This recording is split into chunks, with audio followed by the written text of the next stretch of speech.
Welcome back to Rapid Flow on this very rainy day in Portugal. I've been meaning to do this video since a couple of weeks, but I couldn't because my Prophet-600 was out of order, and it still is. But today I've been debugging it and I've gotten it to the point where it's working now. So we're going to be comparing the Prophet-600 against the Prophet-10 against the Prophet-6. So strap in. This is going to be a sick video and you're going to be very surprised by the end of it.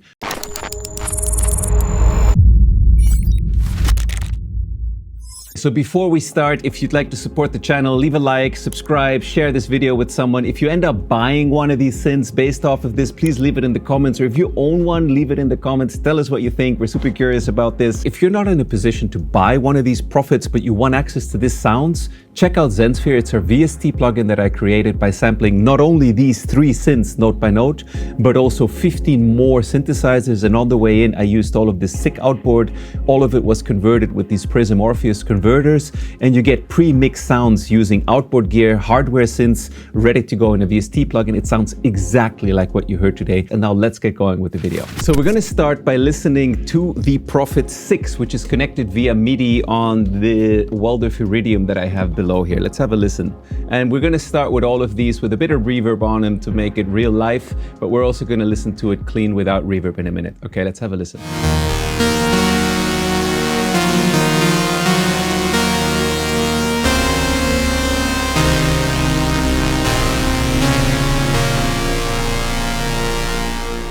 I mean, it is definitely an amazing sound. I do love that synth. Okay, let's head on over now to the Prophet-10. Let's have a listen to that. It's a very similar patch. Everything's open. All the oscillators are on.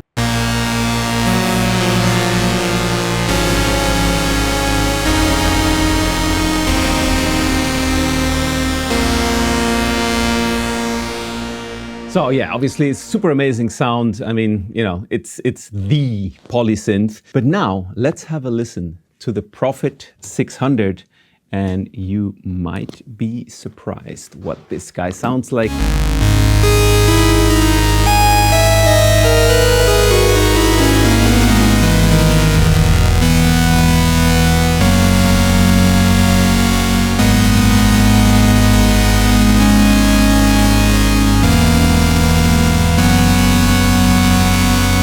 I don't know if it's just because I know this synth the best and it's because the one that I've had the longest, but there's something about it that to me just sounds magic. It has this weird drift while still being well playable and well tuned, but it has a certain aliveness to its character that I love. And I know it's like very limited due to its, internal structure and the way it's like addressing the parameter changes that you may do. And yes, when you move the filter, you hear stepping, but I just think it sounds so incredible just for what it is as a synth. So the Prophet-600's been buggy now for a couple of weeks. It just stopped responding. I kept getting numbers on the screen, and today debugging it, I learned that the number pad is broken. So I've ordered a spare number pad that I can put in there, and then probably everything will start to work properly again. But be warned, if you pick up an old synth like the Prophet-600, which is, I think it's like close to 50 years old now, it's basically the same age as me, you will 100% have to deal with maintenance.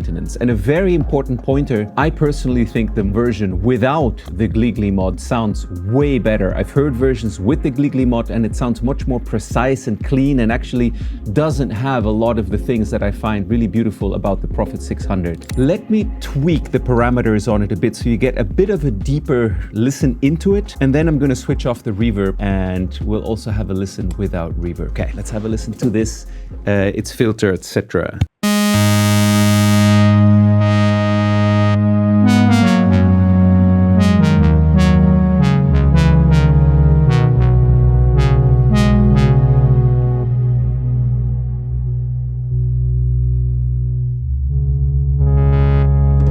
You heard the stepping.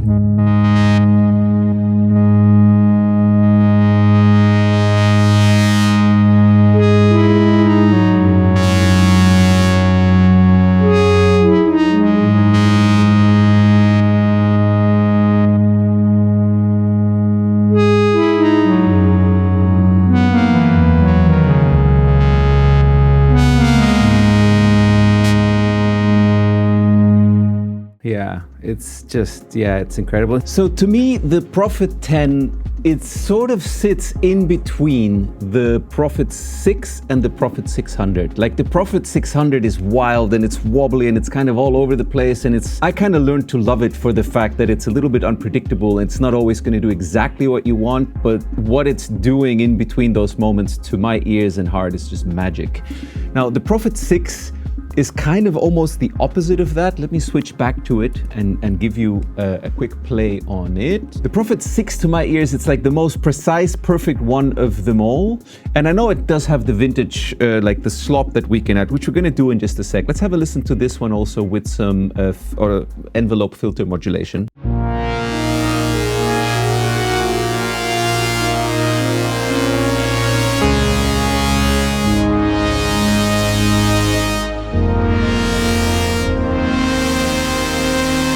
Let's add in the slop. I'm gonna just blast all the way up.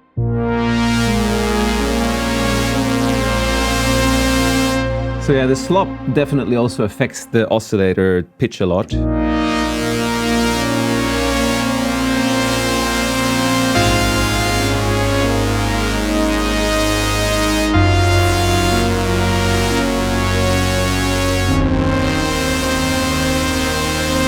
So even with the slop, to my ears, it just feels like it's really precise and just like clean, and it's just like there's something about its sound that's a little bit hard.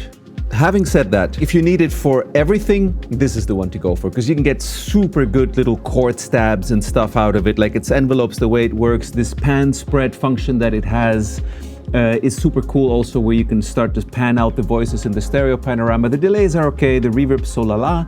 But yeah, like this is the most versatile, and I think also sound-wise the one that you can use for any kind of sound really. The Prophet 600, for me, it's like a chords and pads machine. I've made really good basses on it also, but it just feels a lot more imprecise, and the aliveness that it has is really what I love. Let's have one more listen to it.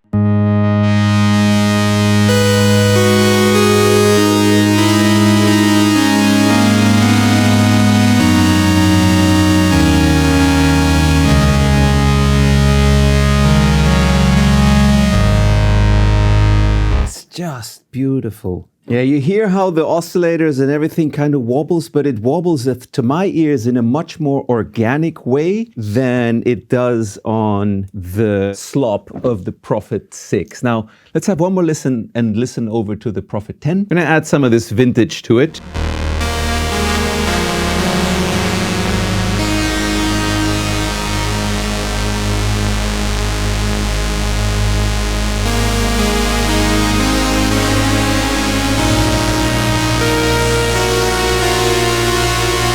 And yeah, I personally prefer the filter of the Rev 1.2 more, but let's have a listen to the Rev 3 in case you're wondering.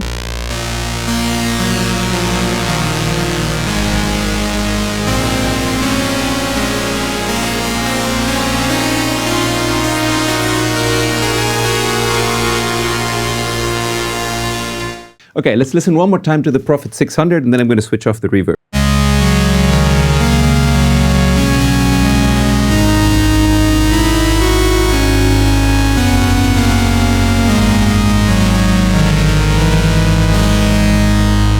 Okay, let's go back to the Prophet 6, and then I'll kill the reverb so we can hear it also once, just clean.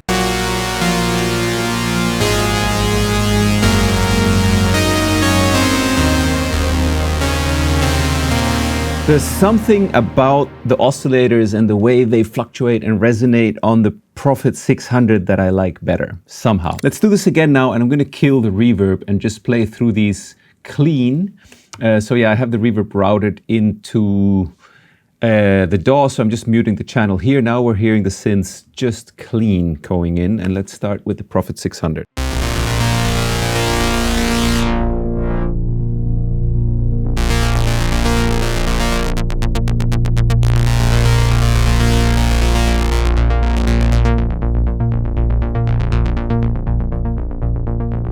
Some slop.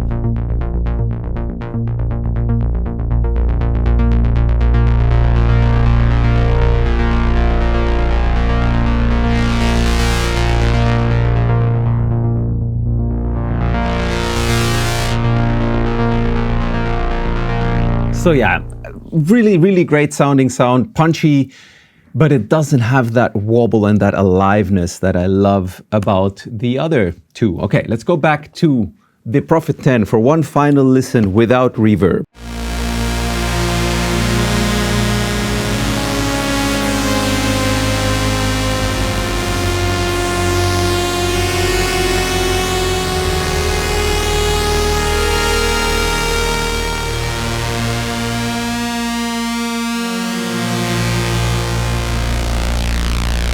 Okay, let's do one listen now without reverb on the Prophet 600. And you see it's blinking around here. It's hanging there pretty well though.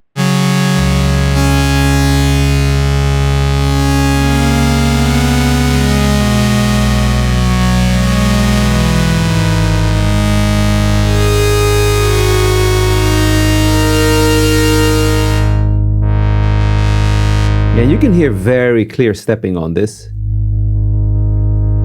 You hear that? But honestly, I don't mind.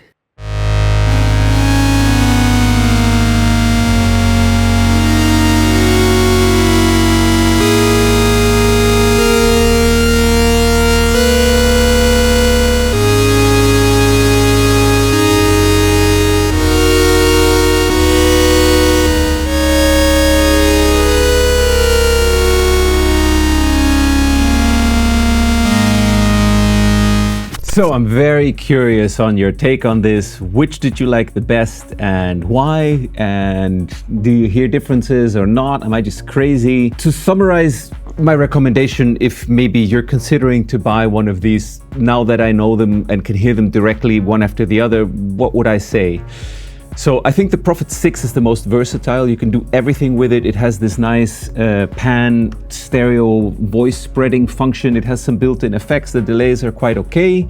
The reverbs are so la la, but you know, they're useful, especially on stage. If you're taking this box maybe with you to like trigger some MIDI notes to it. I find it sound is a little bit like piercing and kind of harsh and precise. I mean, of course you can filter and everything, but it always has a certain character of sitting quite up front in the mix and being very punchy. It's great for sequenced like percussive chords that I often trigger to it with the torso. That's mostly what I use it for. Now the Prophet 10 is more like, yeah, like it's like the ultimate kind of keyboard experience with, you know, the incredible like, you know, massive wooden panels and everything around it, and you know, it has a lot more modulation. It's just like an incredibly vibey instrument, but still, even putting up the slop on it, it still feels very precise to me compared to my personal favorite, the Prophet 600. Like the Prophet 600 without the Gliggly mod, which is really the only way I know it, it has this incredible magic and vibe to it that I just think it's incredibly moving and beautiful. And if I had to keep one of these synths in my studio, I would keep the Prophet 600, followed by the Prophet 6. And the Prophet 10 was actually always my dream synth, like the one that I wanted to own for like longer than I can remember. And I had this very interesting experience once I got it and started playing with it, where I was like, I'm missing something here. I'm like reminiscing about playing the Prophet 600, and I've given it ample opportunity and really like, you know, experiment with it and stuff, and I just never get into the sonic territory and inspired state with it as I immediately do with the Prophet 600. It just resonates in a musical way that I think is absolutely stunning. So my learning from this was that sometimes you're just like lusting after things that's just totally stupid. And yeah, I mean, look at my studio.